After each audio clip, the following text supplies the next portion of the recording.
Hello and welcome to Listen and Learn English.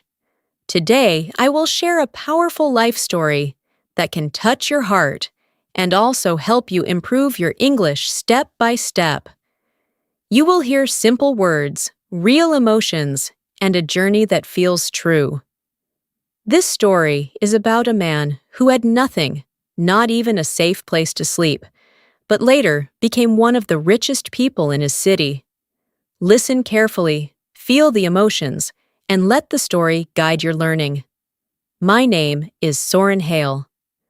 I am now a business owner, but my life did not start in a good place. I grew up in a small, cold town where jobs were few and dreams felt far away. When I was a child, my father left us without saying goodbye.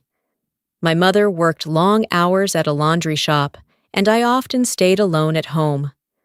I learned early that life would not be easy for me. When I turned 16, everything changed again.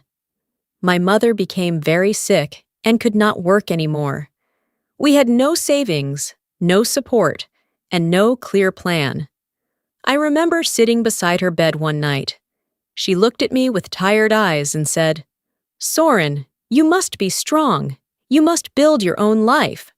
Her voice was soft, but her words felt heavy in my heart. After a few months, she passed away. I still remember that quiet morning. The house felt empty, and the silence was loud. I had no family left, no money, and no place to go. I packed a small bag with a few clothes and left the house. That was the day I became completely alone. At first, I tried to find small jobs. I cleaned tables in a cheap cafe. I carried heavy boxes at a market. Some days, I worked hard, but still could not earn enough to eat well. At night, I slept in a bus station, or sometimes on a cold bench in the park. People walked past me like I was invisible. I felt small, weak, and lost. One evening, while I was sitting outside a closed shop, an old man came and sat next to me. He looked at me for a moment and asked, "Why are you here so late?" I did not want to talk, but something about his voice felt calm. I told him a little about my life. He listened quietly, without interrupting. After a short silence, he said, "Life is hard, yes, but hard life can build strong people. The question is, will you stay here or will you move forward?" His words stayed in my mind long after he left. The next day, I made a small decision. I went to the local library. It was warm inside, and no one asked me questions. I started reading books about business, money, and people who built their lives from nothing. I did not understand everything, but I kept reading every day. Days turned into weeks. Slowly, I began to think differently. I stopped seeing myself as a poor boy with no future. I started to believe that maybe, just maybe, I could change my life. But one night, something happened that I did not expect. When I returned to the bus station where I usually slept, I saw my small bag was gone. Everything I had disappeared. I stood there for a long moment, unable to move. My small bag was not valuable to others, but to me, it was everything. Inside were my clothes, a photo of my mother, and a notebook where I wrote my thoughts. I searched around the station, asking a few people, but no one knew anything. One man only shook his head and said, "Things disappear fast here." His words felt cold and final. That night, I did not sleep. I sat on the floor with my back against the wall, holding my knees. I felt empty again, like the day I left my home. I whispered to myself, "Why does this keep happening?" For a moment, I wanted to give up. I wanted to stop trying. Life felt unfair and heavy. The next morning, I went to the cafe where I worked. My boss looked at me and frowned. "You look terrible," he said. I told him about my bag. He listened, then sighed. "I cannot help you much," he said, but you can take extra shifts this week." It was not much, but it was something. I nodded and started working. Days became harder. Without extra clothes, I wore the same shirt again and again. People noticed. Some customers looked at me with pity, others with discomfort. One woman even moved to another table when I came near. I felt ashamed, but I kept working. I had no other choice. At night, I still went to the library. It became my only safe place. I read books about simple business ideas, about saving money, and about people who failed many times before success. One sentence stayed in my mind. "Your situation is not your final story." I repeated it again and again. One afternoon, while cleaning tables, I heard two men talking. They were discussing a small delivery business. One of them said, "There is good money if someone is willing to work hard."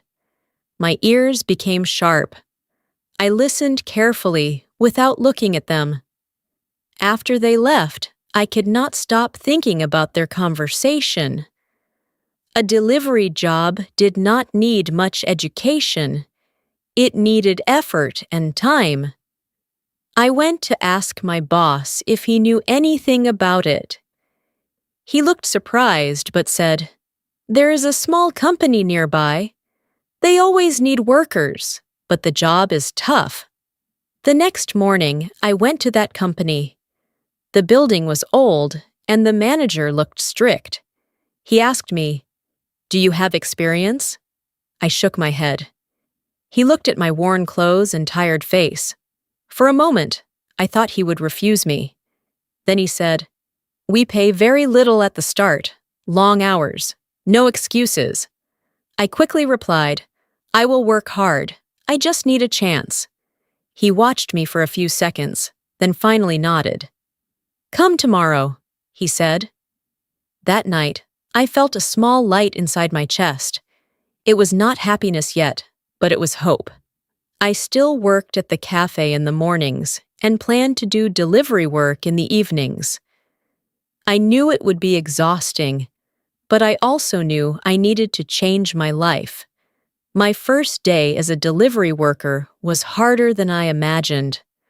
I walked long distances, carried heavy boxes, and sometimes got lost in streets I did not know. My feet hurt, and my body felt weak. But every time I felt like stopping, I remembered my mother's voice. "You must build your own life." Weeks passed. Slowly, I learned the streets. I became faster and more confident. The manager started trusting me with more deliveries. One day, he even said, "You are different from the others. You do not complain." That small sentence gave me strength. But just when I thought things were finally getting better, I received a message that changed everything again.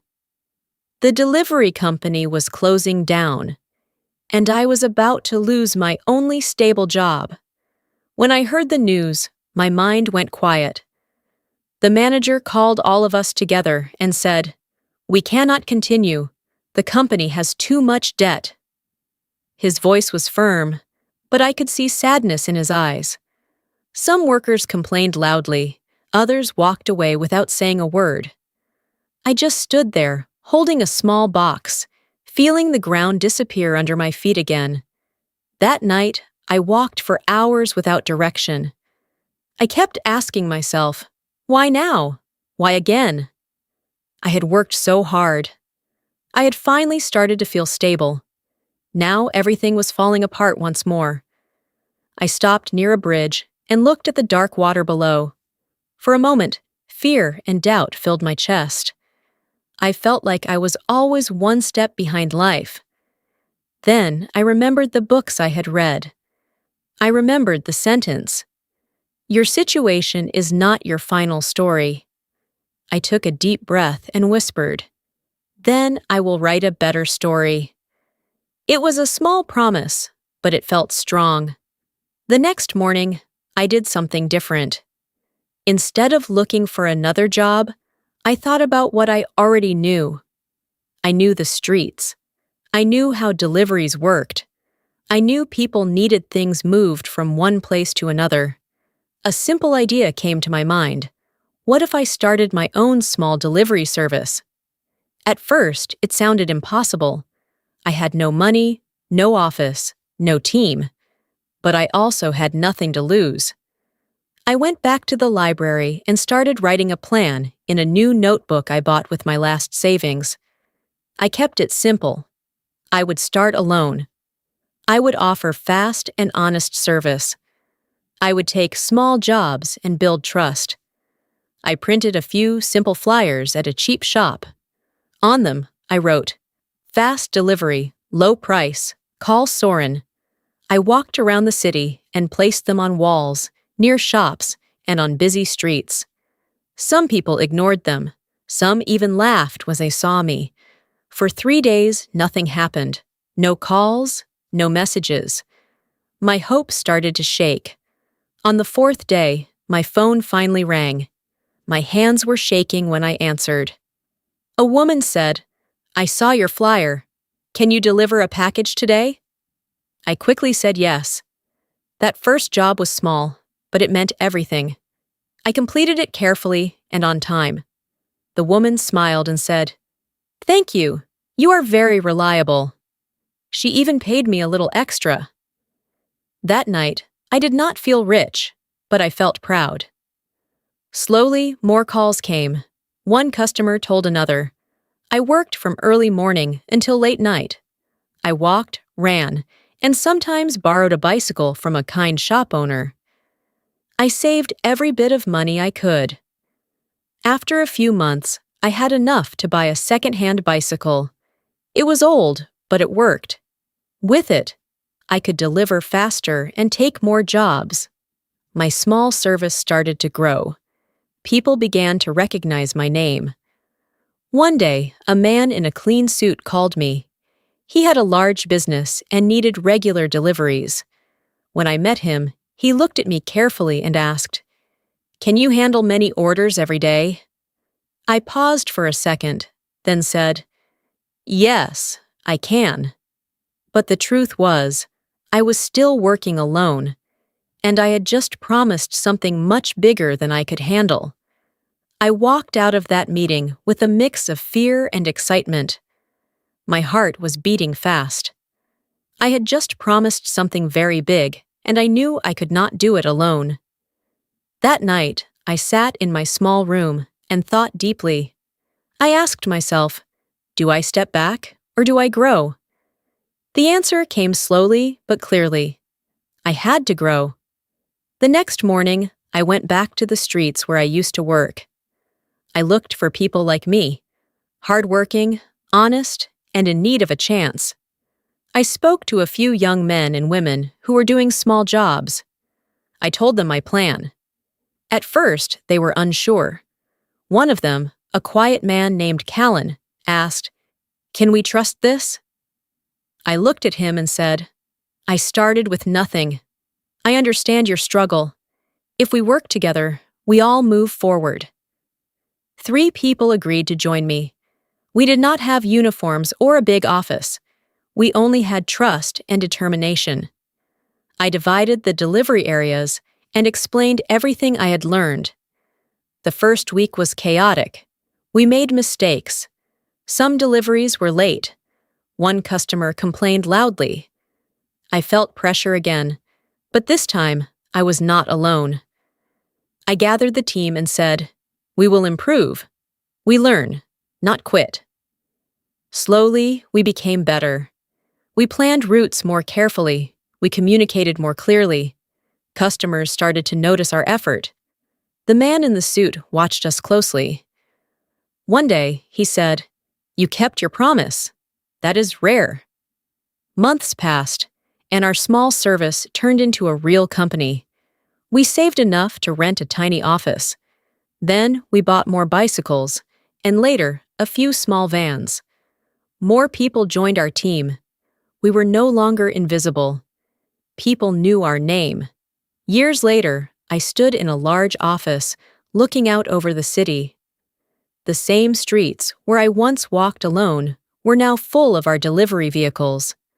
Someone called me a billionaire. I smiled, but in my heart, I remembered the cold nights, the empty stomach, and the lost bag. I remembered my mother's words. I learned that success is not about money alone. It is about growth, trust, and never giving up when life becomes hard. I started with nothing, but I did not stay there. That is the real victory. Time to learn vocabulary. In this story, you heard some useful words. Promise means to say you will do something and then do it. Trust means to believe someone is honest and good. Struggle means a very hard situation in life. Reliable means someone people can depend on. Deliver means to take something from one place to another. Opportunity means a good chance to do something new. Grow means to become bigger or better. Quit means to stop trying. Effort means the energy you use to do something. Success means reaching your goal. Try to remember these words and use them in your daily life. Time for shadowing practice. Listen and repeat after me. Speak slowly and clearly. I had nothing. I kept moving forward. Life was very hard. I did not quit. I found a way. People started to trust me. I built my future. We worked as a team. I believed in myself. Now I'm stronger. Practice these sentences many times. It will help your speaking improve. Thank you for listening to this story. What do you think about Soren's journey? Have you ever faced a very hard time in your life? What would you do if you started with nothing? Share your thoughts in the comments. See you next time.